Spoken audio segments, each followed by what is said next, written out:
You are Locked On Rays, your daily Tampa Bay Rays podcast, part of the Locked On Podcast Network, your team every day. Hello, my name is Kevin Weiss. I'm Ulises Sambrano. I'm Evan Closky.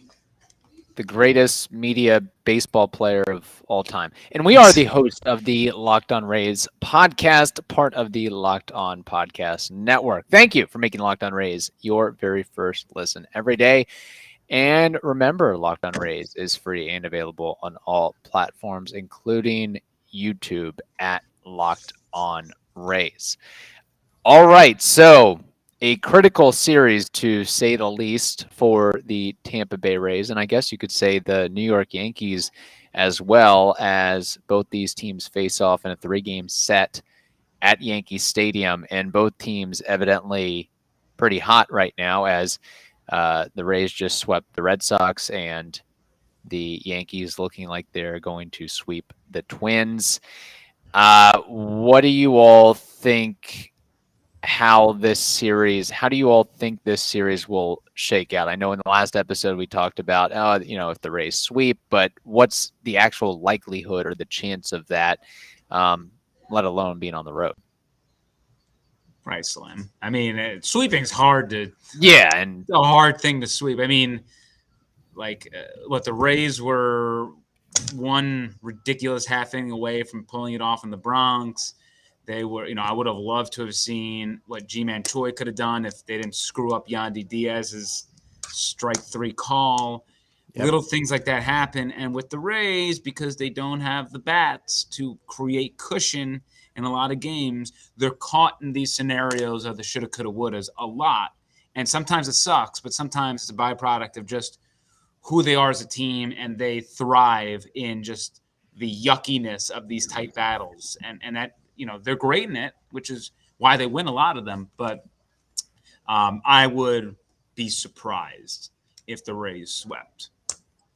I would too. But, God, I want it so badly. No, and the pitching matchup, it's Montes and Tyone for the Yankees. I don't think they have a starter for the Sunday game. I don't think the Rays do either.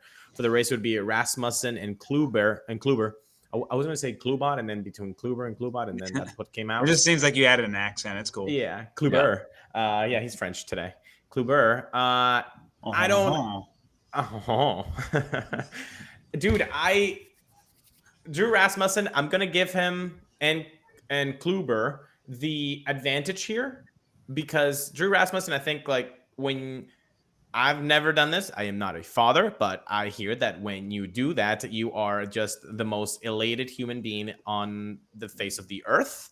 So I'm just going to do the dad strength brownie points for Drew. And then on Saturday, Kluber has just been fantastic against the Yankees. I mean, he has been terrific against his former team. And some of it, I just want to, again, just go old boomer style and be like, he's just angry at his old team for not giving him a contract this year. So I'm going to give him the plus. The problem is Montes. Montes has been just unhittable for the Rays, and he has been kind of mediocre with the Yankees, which I just don't understand. Even with the A's, he just shut down this lineup, and he did it again. I mean, he just looked like he was, I don't know, Justin Verlander, Shane McClanahan, Dylan Cease, pick your guy for the Cy Young, and that's exactly what Montes looks like against the Rays. Over under 1.5 home runs for Aaron Judge in this series. Over under 1.5. Yeah, 1.5. 3-game series, by the way, at Yankee Stadium, of course. I'll go under. I'll say he'll probably hit 1. Okay. I don't know why you pitched to him, by the way. Yeah. That lineup sucks. Right. He's the only guy hitting. I just would rather walk him. I don't really care the situation. I just put him on. Put him on. It doesn't matter. Nobody else is producing. Yeah. Yeah. Make somebody else hit a 2-run homer. Yeah. I don't get it. Which, by the way, I mean, is there any chance that, well, I mean, this may be an off-season question and conversation, and again, we're not locked on Yankees, but it is interesting seeing how this Yankees season has unfolded. If Brian Cashman returns in 2023, if Aaron Boone returns in 2023, and if Aaron Judge returns in 2023 and beyond. Okay. The last one is the one that I would give a question mark. But Boone and Cashman, Yankee fans are not they're not gonna take those jobs away. No way. I mean, Yankee. So you think it's more likely that Boone and Cashman return in 2023, but not Aaron Judge? Well, Yankee fans would love for Boone and Cashman to go away. They're so over. They would, but it's probably more likely that they're going to return versus Aaron Judge because the Yankees are not, I don't think, willing to spend tons of money anymore. They are kind of. The Mets are the Yankees and the Yankees are the Mets. I think you're going to see a very similar process here. And I will say this.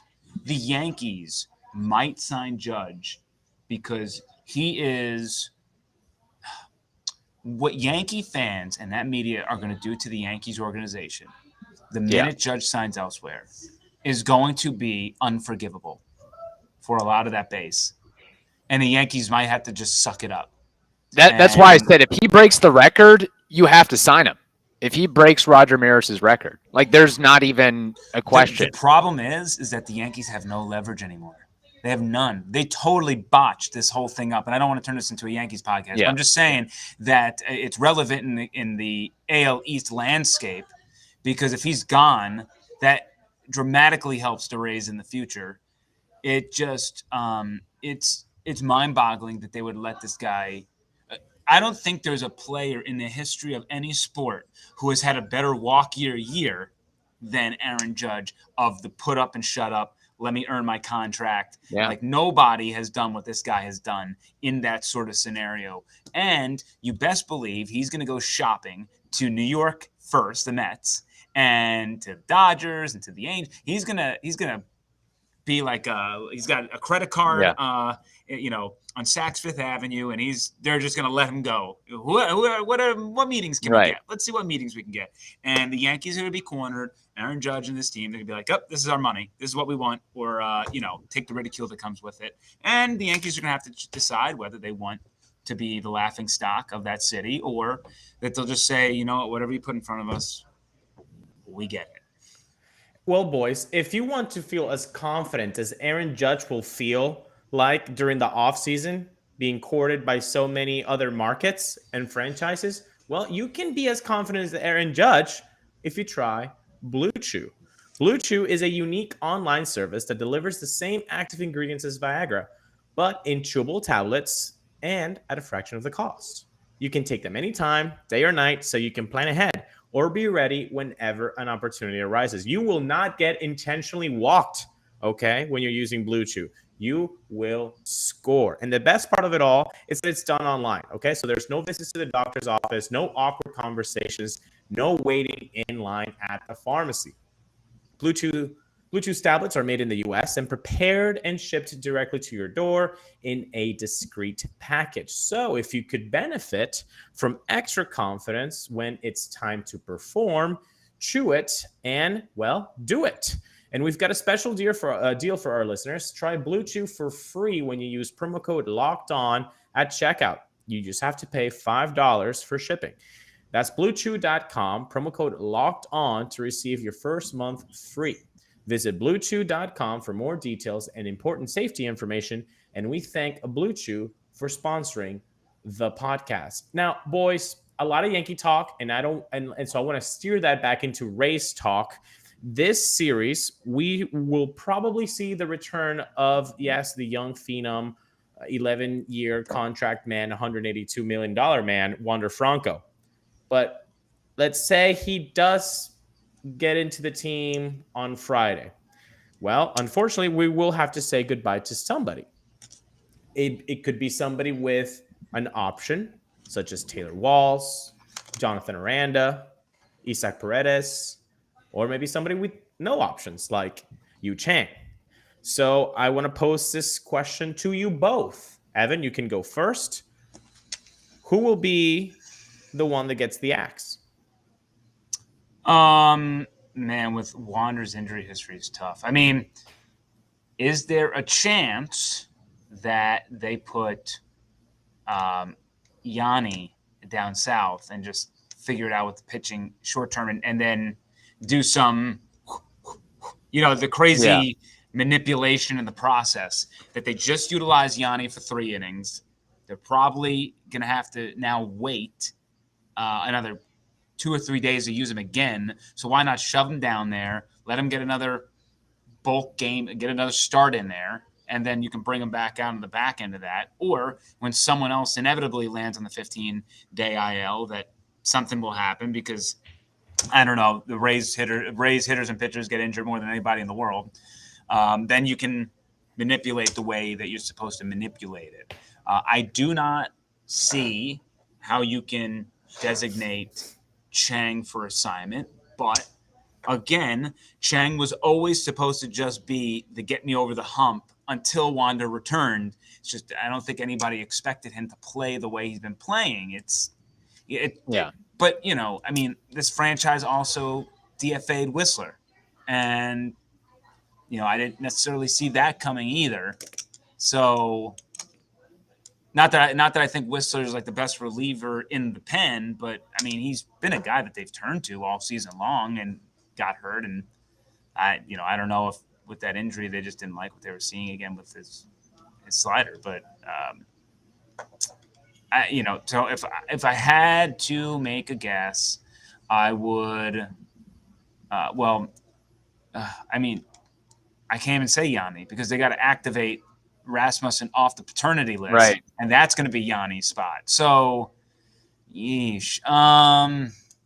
Might have to be your boy Aranda. It might have to be.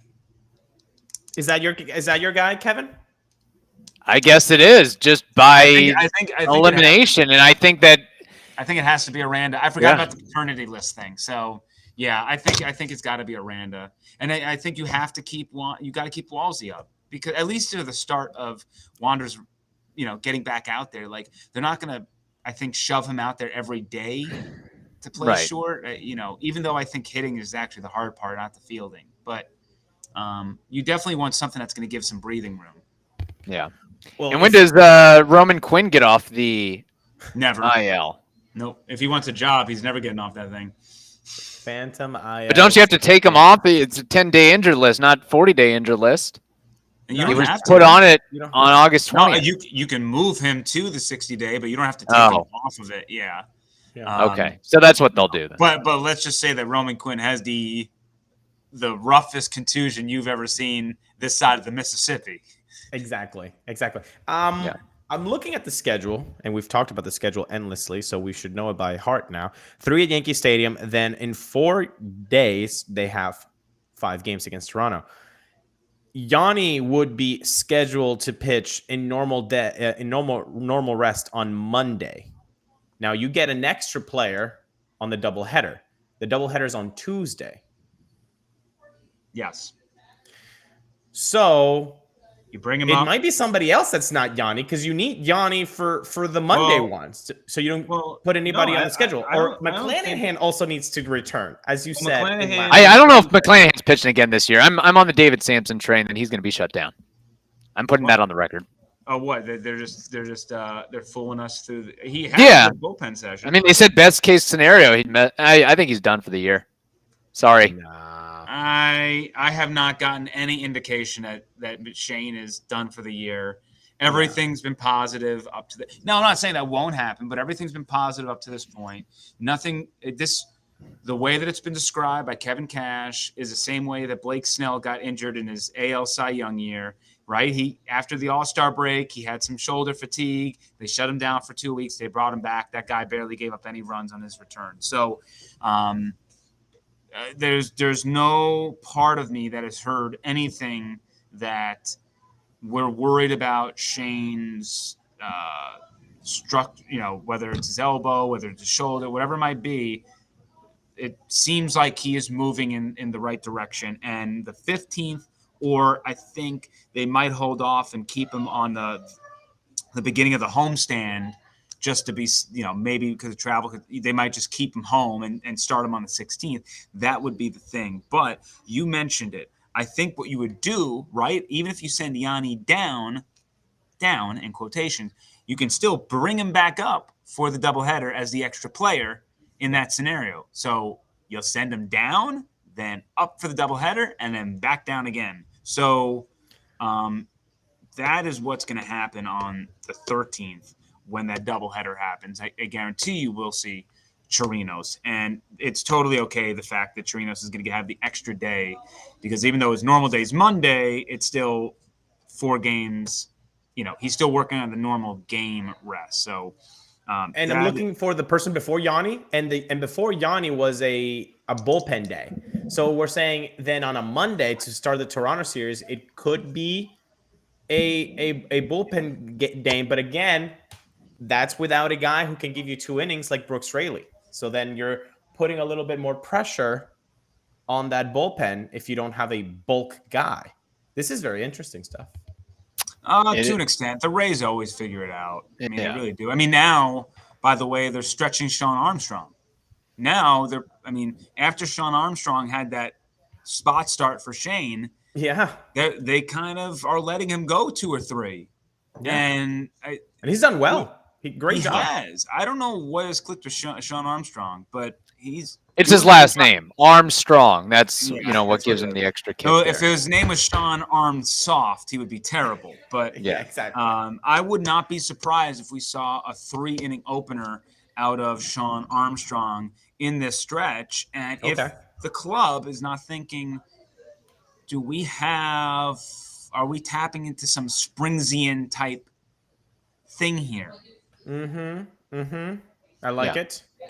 It is a Friday episode, which means we have baseball trivia and Name That War. And before we get to that, we have to tell you about BetOnline. BetOnline.net is your number one source for all your pro and college football betting needs and sports info this season. It's also your continued source for all your sport wagering info, including live betting, esports, and scores. The fastest and easiest way to check it out for your favorite sports and events, including MLB, MMA, boxing, and golf. Really, this live read should just say all sports. You can bet on all sports and activities. So just head over to the website today or use your mobile device to learn more about the trends in action. BetOnline, it is where the game starts. Evan and Ulises, I know Ulises is the biggest Venezuelan football fan of all time. Not talking about soccer. I'm talking about gridiron football. Super Bowl picks. The season has started. The NFL season is underway. Who will win the Super Bowl in 2020? I guess 2023, technically. Yeah. I've everyone's picking the Bills. I think that's a recipe for disaster. I hate going with the public. I actually am a fan. I've been seeing this out there, and I kind of agree. Denver Broncos with Russell Wilson. I think that they might represent the AFC, and then I'm gonna go Buccaneers to win the NFC and win the Super Bowl, because it just seems right that Tom Brady would end his career with a Super Bowl title. It just feels like that guy has lived a movie, and this is the way it's supposed to end. I love the latter end of that. And you're right. Everybody's picking the Bills. My goodness. Move on. If everybody's picking the same team, it's probably not going to happen. I know there's some love for this, the Bengals, Joe Burrows. Everybody is a fanboy of Mr. Burrows. It's not going to happen.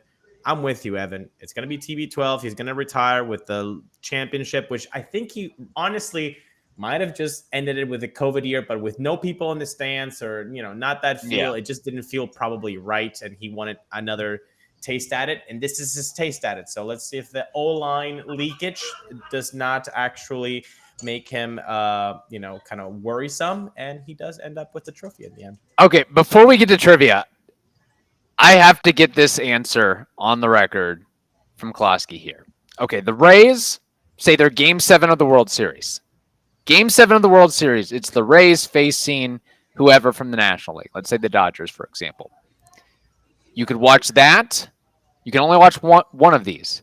You can watch that, or you can watch an NFC Championship game, not the Super Bowl, but the NFC Championship game where the Bucks would be playing some other team. What are you watching? So me personally, you personally, you can you have a choice of Game 7 of the World Series featuring the Rays, or 20. I guess would it be 2023? 2023 NFC champion. Does he have professional obligations to do if he doesn't watch one or the other, or is he just a fan in this aspect? Both, I have to report. Because let me just say the one thing that's flawed about this question. It's very antiquated. Who in this world doesn't have 2 screens anymore? Okay, I got this puppy in one hand, and I got the TV screen in front of me. I don't know. You've got a choice of you got to. There's some sort of issue with a wedding. You can make either. There's something where you can only watch one of these. If I had to watch, I will say this: if I had to watch one game this year, knowing that Tom Brady's that's the end of Tom Brady, okay, I would be inclined to watch the Buccaneers game, only because that could be the last time we see Tom Brady on the football field. Now, if we remove let's say that Tom Brady is inked for next year, no matter what, he's coming back. Yeah, I probably lean towards Game 7 of the Rays. So it's a very much I got to read into it, but it's a really tough question for me to answer, because there's no way that I would not watch Game 7 of the Rays. There's 0.0% way that I would ever be in a scenario where I wasn't locked in on a 2-screen scenario. It just, well, I mean, they're not even at the same time of the year, but yeah. I'm like, there's a wedding issue, I leave the wedding. So that's it. I mean, that's what goes down. Got to make tough cuts. Exactly. All right, let's get into baseball trivia. Ulysses, what do you have? All right, well, we've been talking about Mr. Aaron Judge and what he wants to do this year regarding home runs. So guess what, people? I'm going really easy on you. I like you, so I'm just fastball down the middle, okay? Bang, bang. We're in Minute Maid Park. I have in front of me the top 10 single-season home run record list. But however, there are some names that repeat. Right? So there are only 6 different names in the top 10 single season home run record list. We will go 1 and 1 and see if you guys can get it. And I'm only giving you 3 strikes together because you are very intelligent baseball fans. All right. So Evan, you're the guest, so you will start first. Bonds is correct. McGuire. Correct. Mark McGuire. Maris. Roger Maris. Correct. Sammy Sosa. Correct. Sammy Sosa.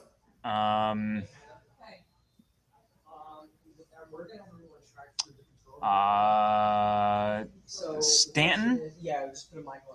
Wow, very good. Giancarlo Stanton with 59. He makes the top 10 at number 10. Wow. Yes. One left.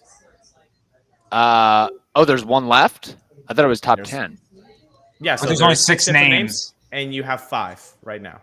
Oh, okay. So just name 6 of the top 10. Well, there are only 6 names on the top 10 because they repeat. Oh, I gotcha. Alex Rodriguez. Strike 1. Okay. Okay.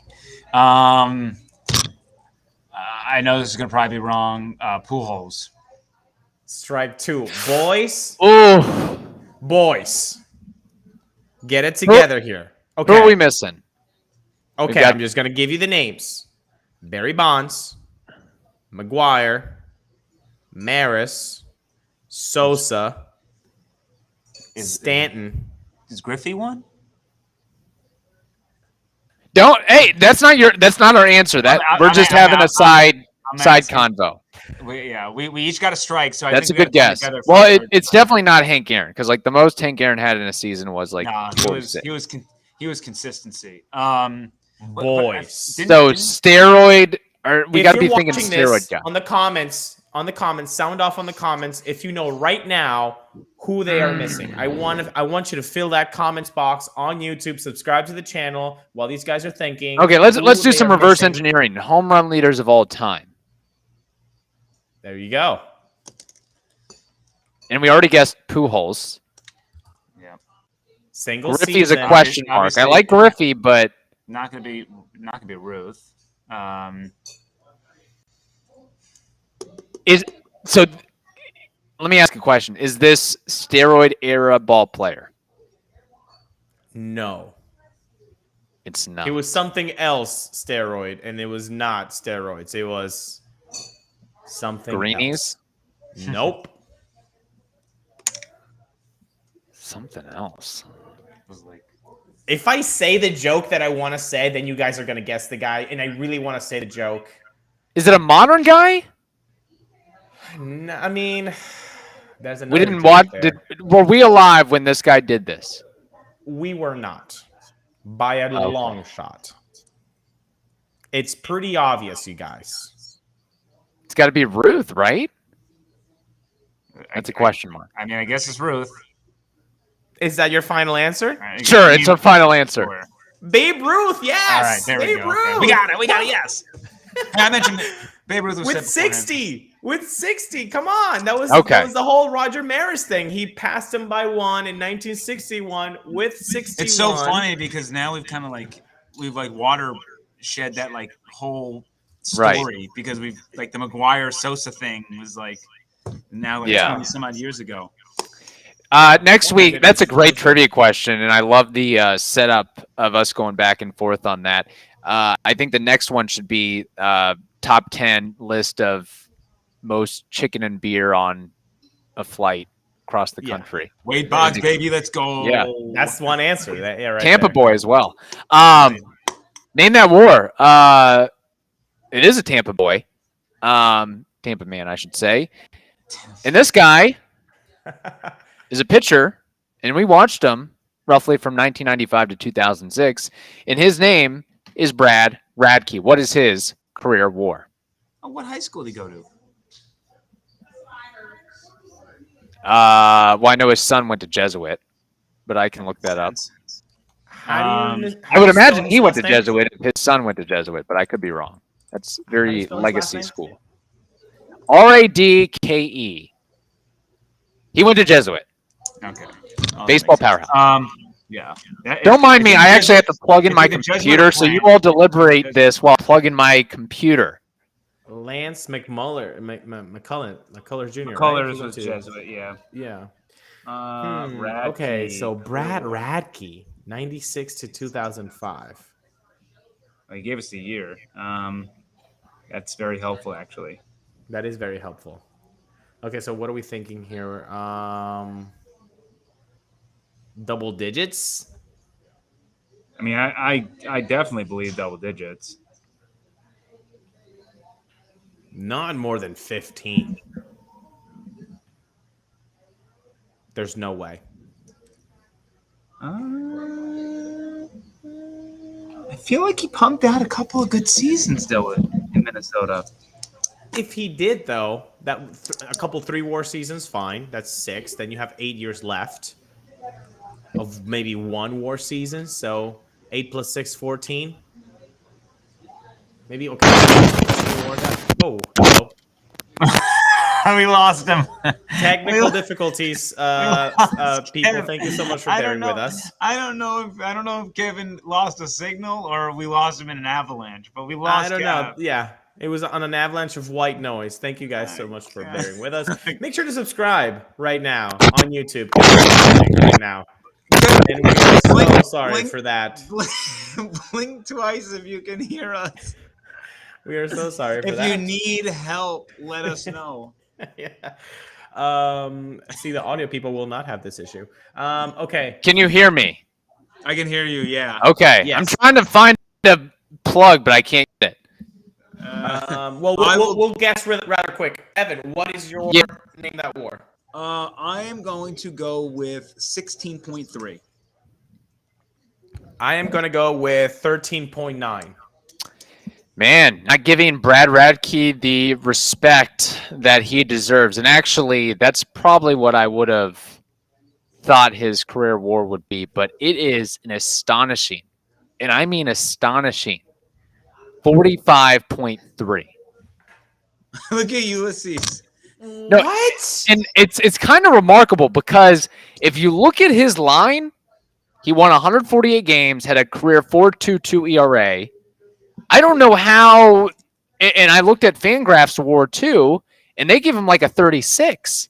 So it has to be something with maybe there's some sort of metric of like, hey, he was the only good pitcher on the Twins during that time, so he was just banking wins and the consistency aspect. I mean, you could basically count on him to have a 3.8 ERA and pitch 200 plus innings. I know that he was remarkable in terms of strike to walk ratio and all that, but I'm befuddled as to how his career WAR is 45.3 with his career numbers. He has a very respectable, terrific career, really good career, but I don't look at those numbers and say 45 WAR. And maybe it's just the longevity and being able to stay healthy, the durability, and he's had a lot of complete games in his career. There's got to be something underlying besides the ERA.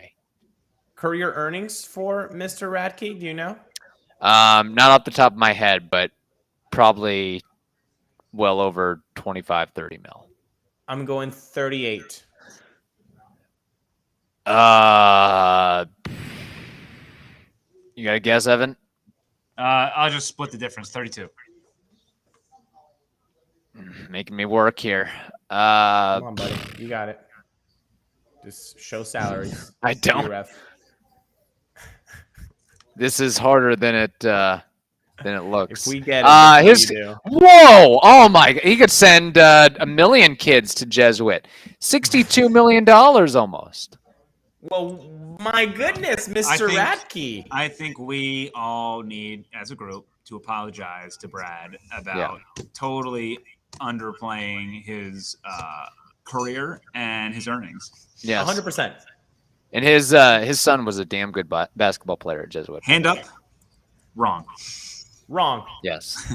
Wrong. I did not think he had a 45. That's a really good one. That was good pick, man. All right. Thank you for making the Locked On Rays podcast your very first listen every day. Now make your second listen, the Locked On MLB Prospects podcast. That is also free and available on all platforms. Hope you all have a wonderful day. Stay safe, and we will talk to you next week.